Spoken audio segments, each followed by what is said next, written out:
Buenas noches, amigos de Recursos Humanos con Calle. Acá seguimos entrevistando a los candidatos a la gobernación, así que no se retiren. Agradeciendo al bufete Exija SBGB, porque si de algo en derecho ustedes necesitan orientación, comuníquense con ellos al 787-300-3200.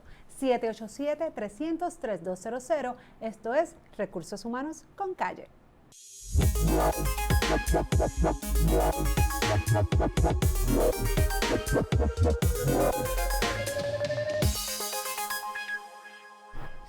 Y hoy nos encontramos acá con otro de los que está compitiendo por esa silla de la gobernación y vamos a mirar su punto de vista desde el punto laboral.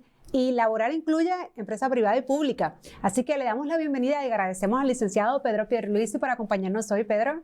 Gracias, Jessica. Gracias por invitarme. Gracias. Encantado. Gracias por estar acá. Y voy a romper esta entrevista con la pregunta que les hago a todos. Si estuviésemos en un proceso de reclutamiento y selección y yo fuese la reclutadora, estarías en esa silla y te preguntara cuáles son las competencias o por qué realmente yo debo considerar a Pedro Pierluisi para ese puesto.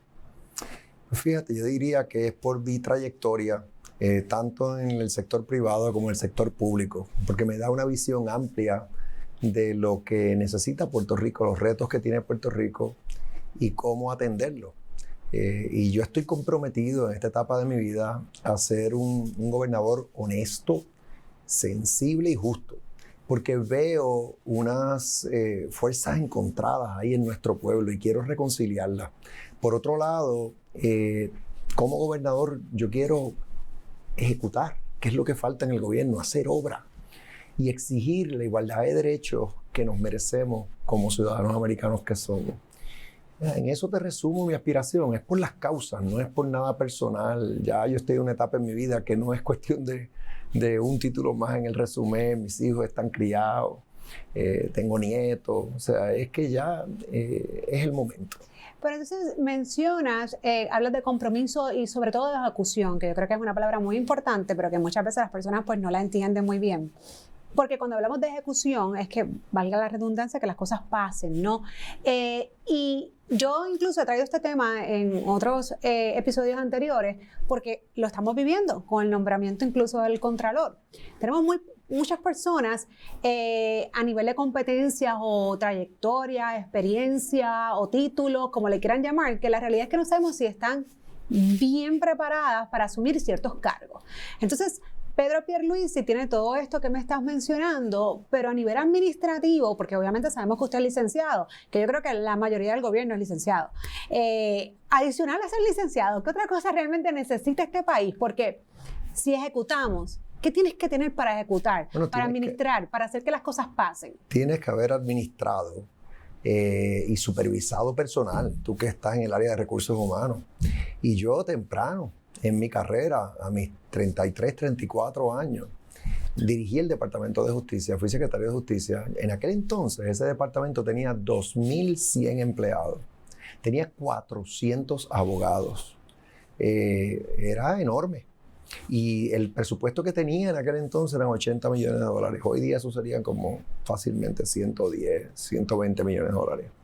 Y yo lo administré por 4 años. El departamento bajo mi supervisión logró su productividad más alta en su historia. Era 97% de convicciones en los casos vistos en los tribunales. Eso nunca se había visto. Y obviamente pues eso en parte pues fue la dirección que yo le di al departamento. Te lo doy como ejemplo. Aparte de eso pues yo estuve 8 años en el Congreso. O sea que son 12 años en total en el servicio público. En el Congreso la oficina no era tan grande, pero eso sí, era un trabajo muy importante.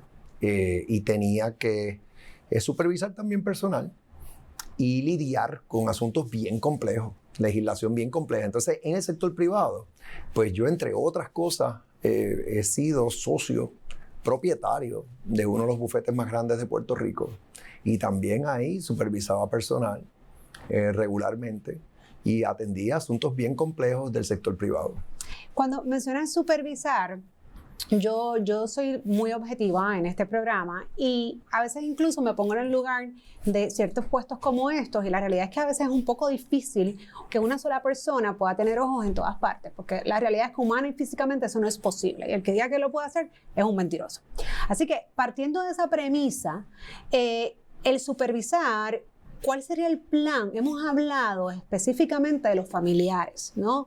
E incluso sabemos que en la industria privada, pues tenemos muchas políticas, algunas empresas donde ciertos lazos sanguíneos no se permite trabajar, etcétera.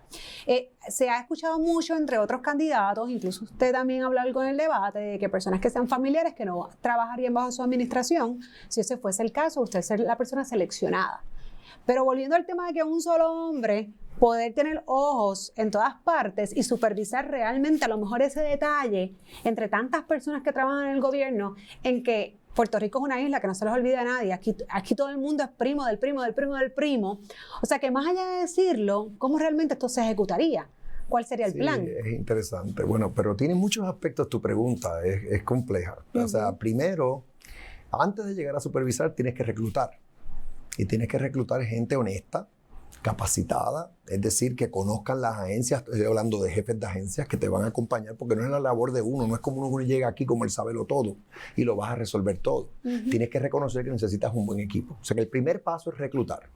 Gente honesta, capacitada, que para mí capacitado quiere decir que conoce la agencia que va a dirigir, ya sea porque viene de la agencia o había trabajado en la agencia o interactúa con esa agencia en su profesión y que tiene buenas destrezas administrativas, es decir, que no viene a aprender, ha supervisado personal, ha manejado presupuestos de fondos significativos y buenas destrezas en comunicaciones, porque la función pública por definición es pública. Si tú no comunicas bien lo que haces, no te va a ir bien en la gestión pública. O sea, yo conozco muy bien el gobierno y cómo opera. Así que ese primer paso, estate segura que lo voy a hacer. Y yo personalmente me voy a ocupar de eso. Tendré, obviamente, opciones. Yo te pediré una terna para cada puesto, pero yo voy a entrevistarlos y al final del camino va a haber un compromiso personal del funcionario conmigo. Y le voy a decir cuáles son las prioridades que yo quiero en esa agencia en particular, porque todo está atado a un programa de gobierno que yo precisamente estoy elaborando ahora mismo porque presido un partido y tengo que pasar por ese proceso. Bien, después que ya llegas a la posición, es bien importante que, por ejemplo, ejerzas el liderato de tal manera que las líneas de mando estén bien claras.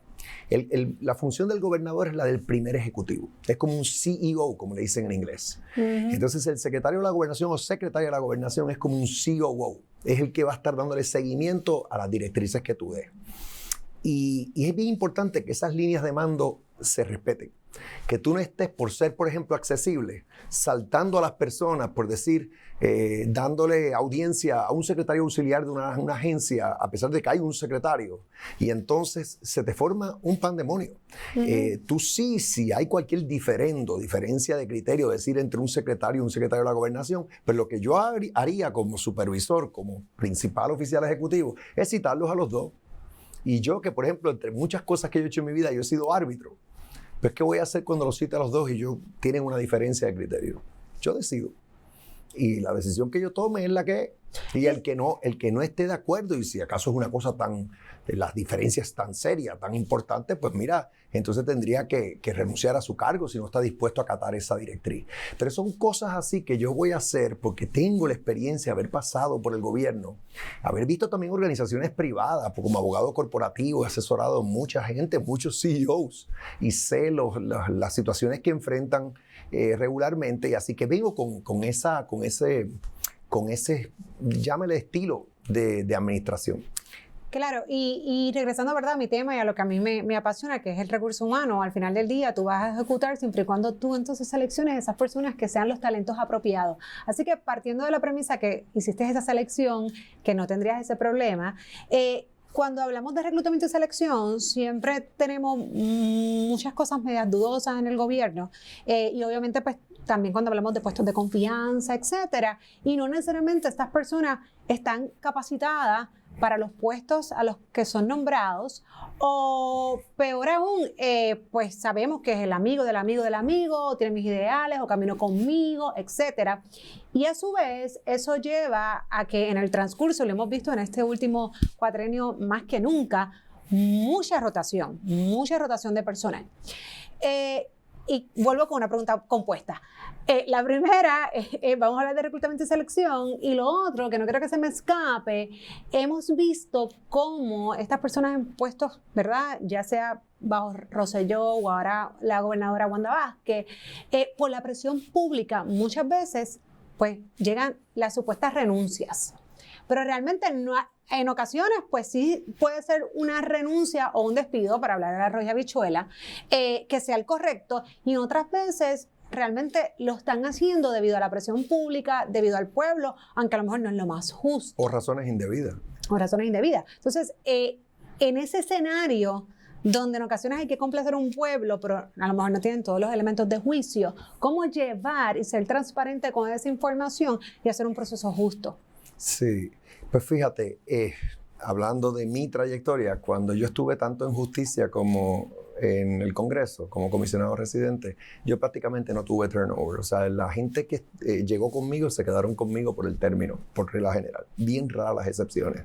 Sería porque le dieron una oportunidad. Por ejemplo, yo recuerdo, yo tuve un ayudante especial en justicia que pasó a ser fiscal federal, a esa posición, después de estar un par de años conmigo. Pues eso para ella sí, era... pero paréntesis, perdona que me interrumpa. ¿Sabe? Hablando de lo que ocurre hoy día, y no es que usted lleve un montón de años, tengo un montón de años, pero las redes sociales, para cuando usted estaba en esa posición, no es lo que pasa ahora. Ahora en cuestión de segundos, tú tienes una campaña en contra, tienes gente diciéndote haz esto, haz lo otro, ¿por qué no lo sacas? Bueno, ¿por qué lo tienes? O sea, ya es una dinámica muy diferente. Buen punto, pero te hablo entonces un poco de mí también. ¿Y qué yo haría? Eso de tú estar gobernando a base de las redes, de lo que dicen en las redes en el momento, el tweet del momento, el post del momento en Facebook, no es. Tú tienes que tener espina dorsal hoy día. Aunque tenemos un presidente de Estados Unidos que gobierna por Twitter. Pero en mi caso yo no soy así. Yo no pienso que se gobierna bien así. Yo creo que tú llegas con un programa de gobierno, tú llegas con unas metas, con unas propuestas que quieres llevar a cabo. Y lo importante es ejecutar lo que dijimos ahorita. Ejecutar, que se logren, no prometer lo que no puedes cumplir. Y yo estoy siendo bien cuidadoso en mis promesas. Entonces, es importante que tú hagas lo correcto. Y otra vez volvemos a mi etapa de la vida, en la etapa de la vida que yo estoy. Yo voy a tener, sí, esa seguridad, puedes hasta llamarle frialdad, de que pueden estar en desacuerdo conmigo, pero si yo entiendo que es el camino correcto, voy a tener la paciencia de decir, mira, van a cambiar de parecer y se van a dar cuenta que tengo la razón. Y así es que hay que gobernar a Puerto Rico hoy día, porque hay demasiado, esto está demasiado, las aguas están como muy turbulentas, y gobernar no es meramente administrar, también es dirigir, es liderar. Y cuando tú quieres liderar la opinión pública, no es cuestión de estar todo el día, como me dijiste el presidente Trump, pues mira, ese no es mi estilo, ni lo va a hacer, no lo va a hacer. Entonces, volviendo a lo que me dijiste, ¿cómo entonces logras que se ejecute?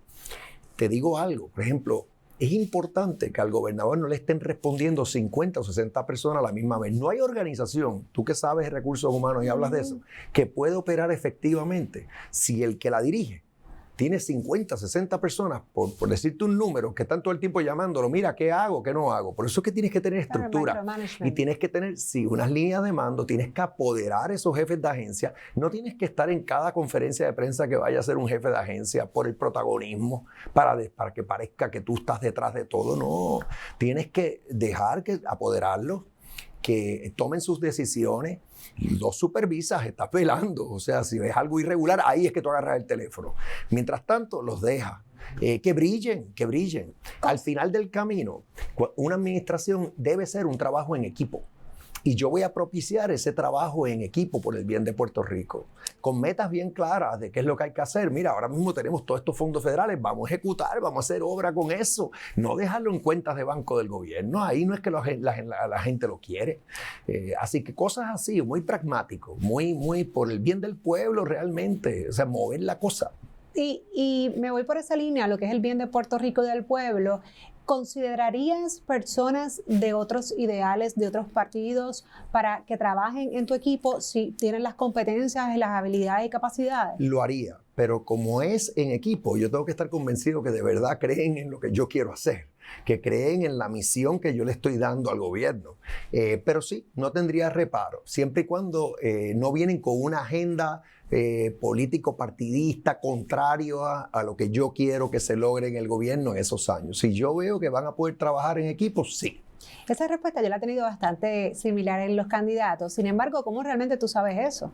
Si no eres con una agenda política. Bueno, por eso es que no es tan fácil, pero te voy a explicar algo que es importante que está pasando en el gobierno que no es bueno, En el gobierno se supone que tú tienes dos tipos de empleados. Lo que le llaman el personal de confianza, que ese es el personal de libre remoción. Ese es el que nombra el gobernador. Normalmente, hay jefes de agencia también tienen personal de esa índole. Y son de libre remoción, o sea, están ahí a tu discreción.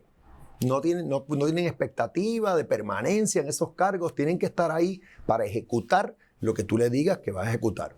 Entonces, está el personal de carrera, se le llama carrera. Ese es el servicio civil, como le dicen en Estados Unidos, en el gobierno federal. Ahí es que lamentablemente el principio del mérito, que es el que debe regir, muchas veces no está rigiendo. Se hacen esas convocatorias, pero realmente ahí entra la cuestión político-partidista cuando no debería. Y yo tengo que revisitar eso, ver bien el sistema que esté funcionando, porque lo que le conviene a Puerto Rico es que a ese nivel, el nivel operacional del gobierno, no haya esta cosa de la política, que realmente sean servidores públicos como hace muchos años fue, que están bien honrados de servirle al pueblo, que están bien pagos, bien adiestrados y con buenas condiciones de trabajo, que esa es otra conversación, y que son los que realmente están ejecutando. Entonces los de arriba, esos son los que lo que están velando es que tu programa de gobierno, es decir, el mío como gobernador, se esté llevando a cabo. Y están implantándolo, están supervisando al servicio civil. Pero en Puerto Rico, lamentablemente, esto es las fincas, esto parecen fincas. A mí me dicen que en el gobierno no votan gente, que yo cojo esta silla, yo me quedo aquí, entonces aquí yo me quedo, y no importa, las políticas no existen, las amonestaciones no existen, ahí no votan gente, no los pueden votar porque entonces no ganan, no tienen voto. Digo, eso es lo que me dicen, yo no sé. No, yo creo que eso es lo que se oye en la calle. Hay una combinación de razones.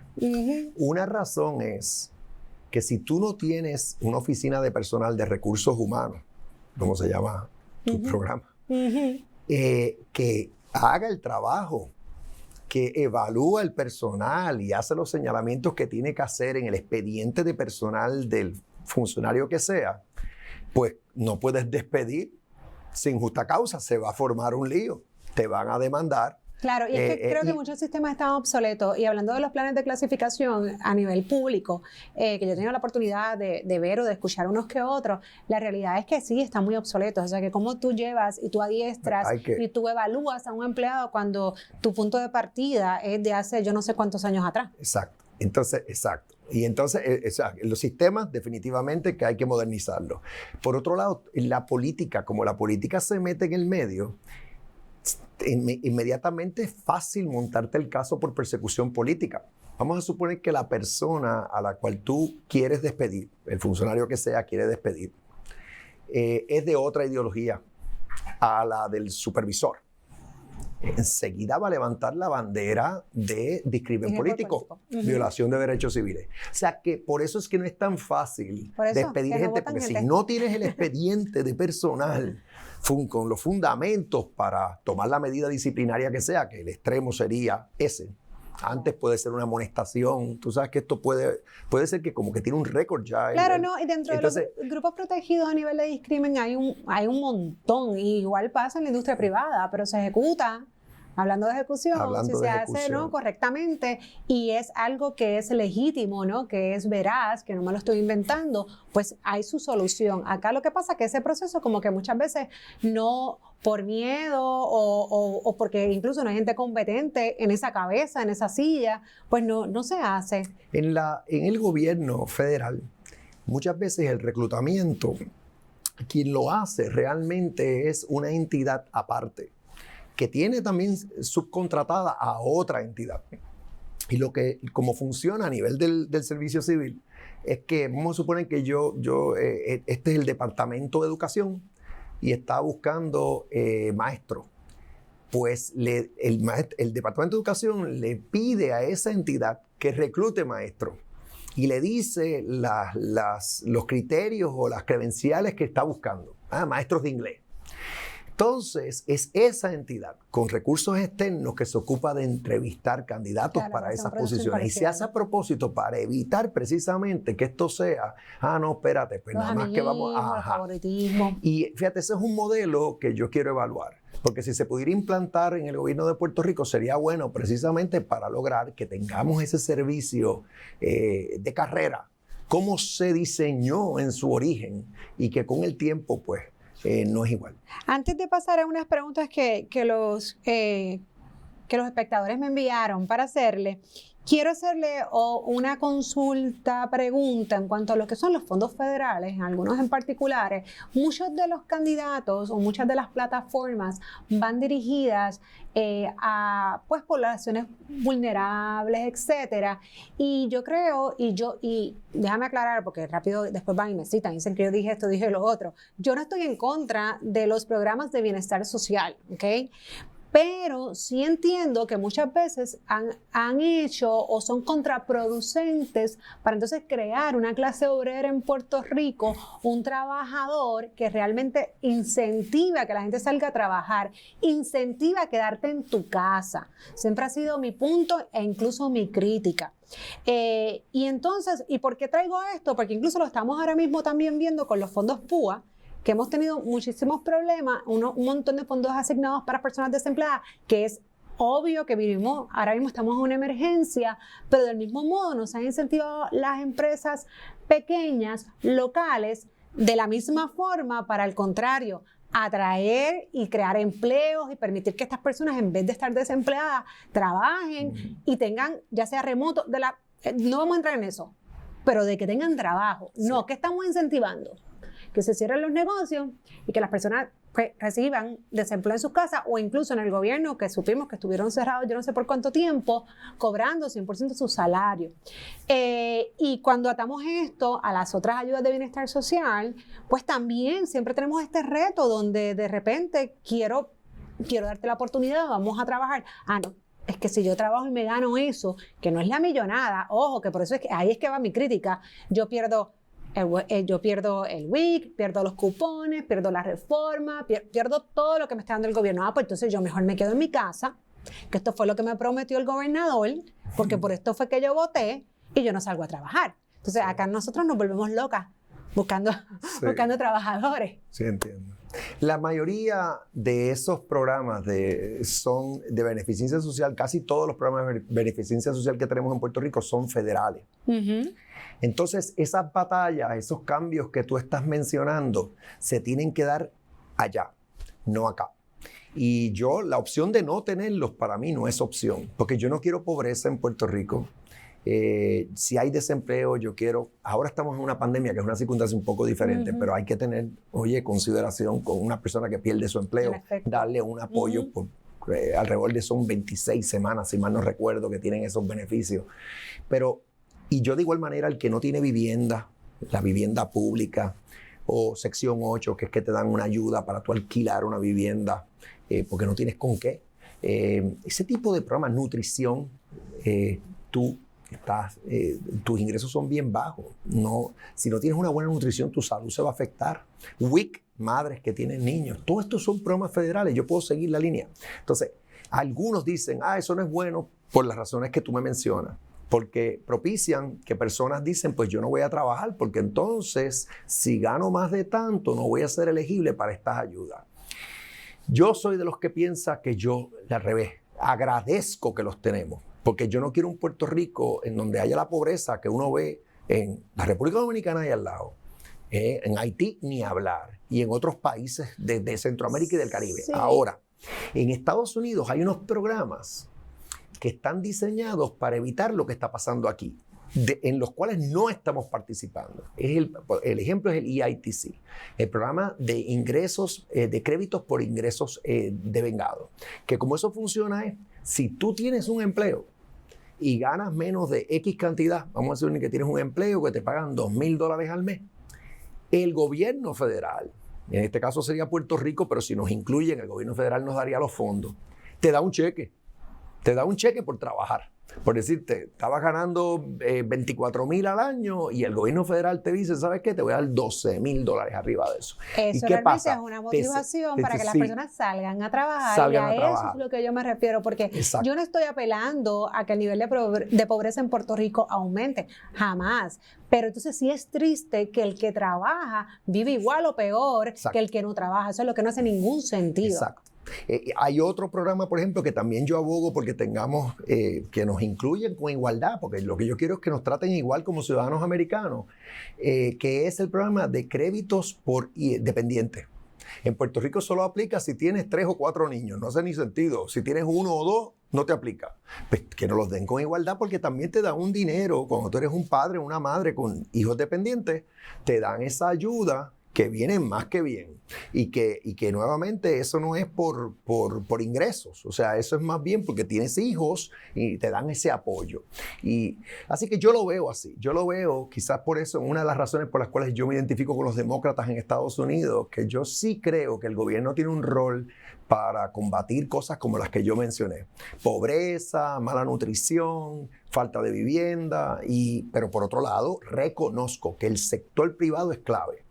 Y que tampoco podemos caer en el extremo, como se ha visto, que tú lo estabas mencionando, de que entonces en el sector privado no se consiguen empleados.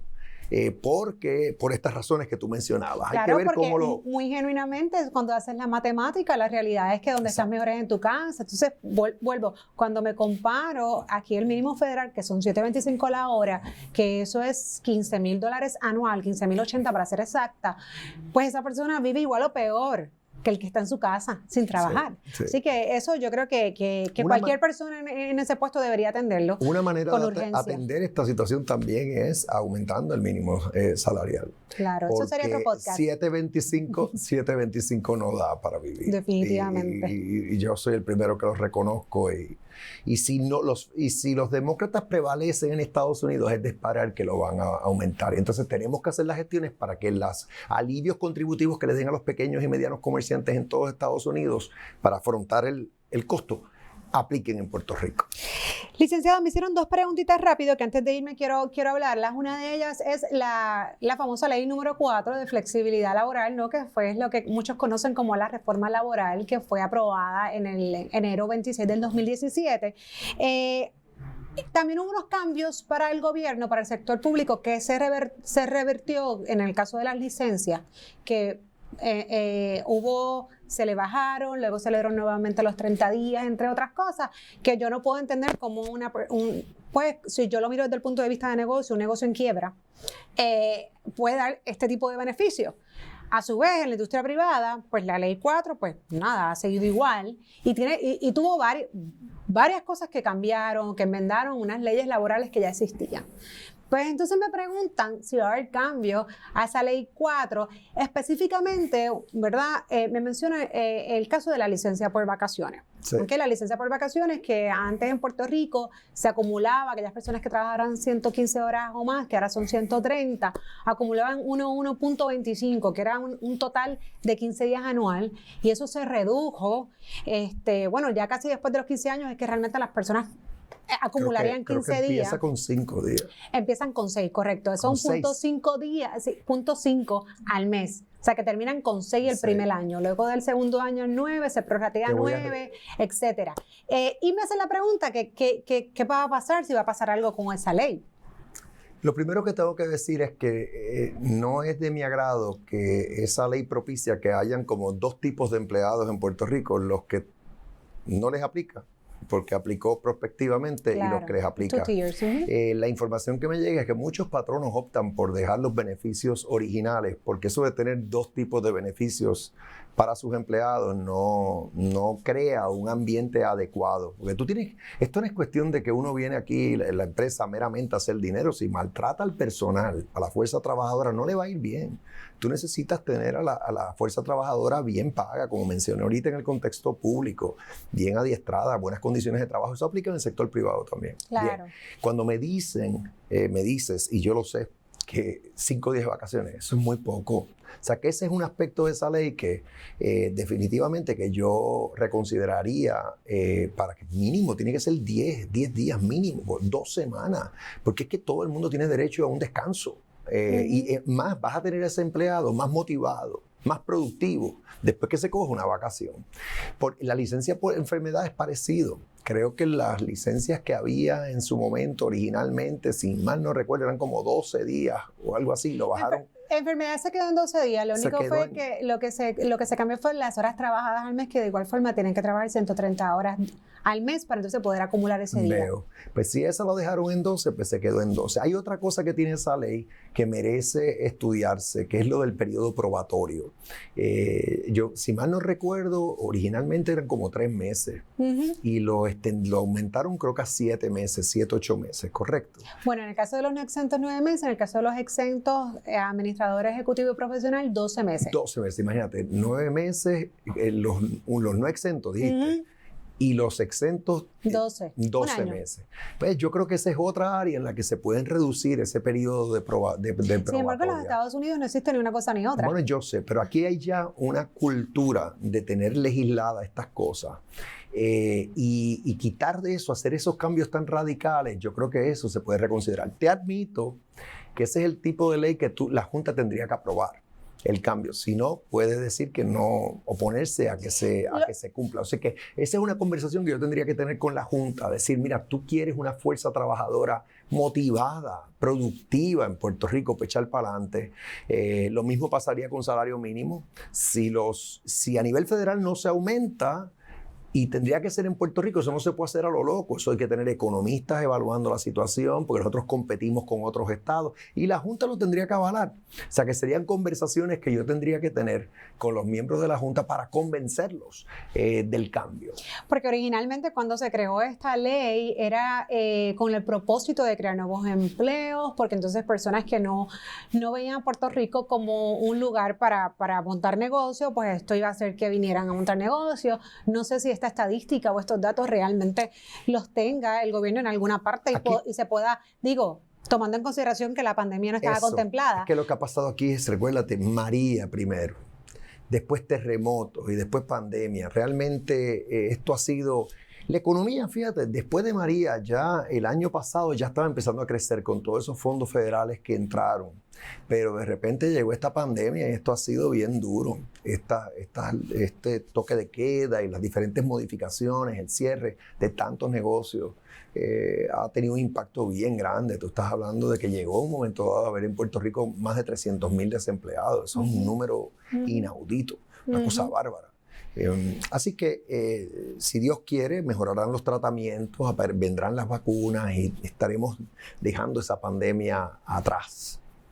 Y entonces, licenciado, por ahí me preguntan que si usted derogaría la ley número 80, que es la ley de despido injustificado en Puerto Rico, ¿qué usted piensa de eso? Bueno, esa batalla ya se dio, ya la Junta quiso hacer eso en un momento dado y no lo logró, porque en la legislatura no hubo ambiente para eso, y yo creo que esa batalla no se debe volver a dar, no se debe revivir. El concepto de que haya justa causa para un despido es un buen concepto. Yo creo que la queja era más el costo, de la famosa mesada. Y eso se ajustó en la reforma laboral. Que es prospectiva, volvemos a lo mismo. Pero yo creo que no hay que revivir esa batalla, eso fue bien fuerte. Y ese es el tipo de cosas que debemos evitar. Eso también generó un litigio grandísimo que le costó al pueblo. Recuerda que todos estos abogados que litigan estos casos, tanto de Junta como de gobierno, ¿quién los paga? El pueblo de Puerto Rico, que debemos evitar ese tipo de litigio y ese tipo de controversia. Y por último, volviendo al tema de las licencias, en los negocios privados que son profit, ¿no? Que son lucrativos, pues obviamente se crean las políticas y se paga o se hacen planes de compensación de acuerdo a las finanzas y la solidez que en efecto, pues, hay en el negocio, porque si no, entonces como nadie tiene una matita de dar dinero, ojalá, para que me la vendan. Pero entonces, en el gobierno, que es conocimiento mundial, que está en quiebra, pues entonces sí tienen licencias que doblan, que triplican lo que hay en la industria privada. ¿Qué usted haría en esos casos? ¿De dónde sale ese dinero?